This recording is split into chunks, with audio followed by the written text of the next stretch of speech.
monk life is ultimately training in self-actualization and self-awareness. It's meant to start when you're 5. The problem is we all went to normal schools that try to put stuff in us rather than take stuff out of us. It's crazy. You talk about this, right? Like, you know, you were told at school that you weren't very good and you weren't good at English, and now you have a New York Times bestseller, right? Yeah. And it's like, but no one noticed that potential inside you. No one noticed that, oh, Lewis was really creative. Right. And you're not the only person. There's so many people who feel like that. So the modern schooling system didn't extrapolate your self-actualization, your element, and just try to put maths, English, science inside.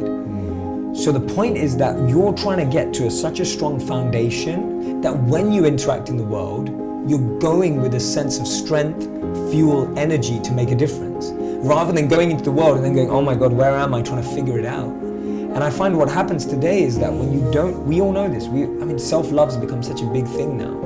And when people don't figure out, it's like a huge trend now.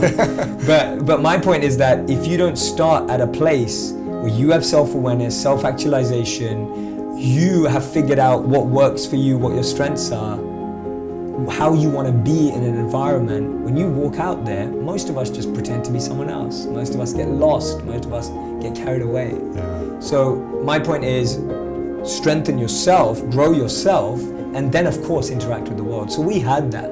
And that's what I noticed when I lived as a monk, that people were so far removed from their own understanding of themselves that they were either lost living a life they didn't want to, lost living up to someone else's expectations, or lost becoming someone to impress someone else.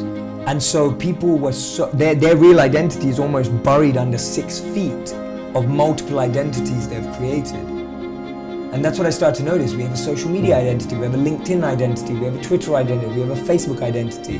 Then we have an identity we are to our boss. Then we have an identity we are with our Friday night friends. Then we have an identity we are to our Sunday people. And we just created all of these identities. And if you ask people, who are you? We struggle to answer that question.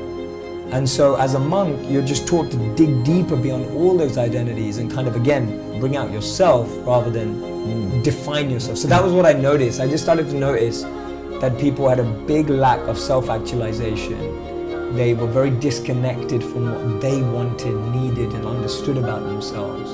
And most people's identities were crafted by the reflection in this mirror of their mom, dad, friends, boss, partner, whatever.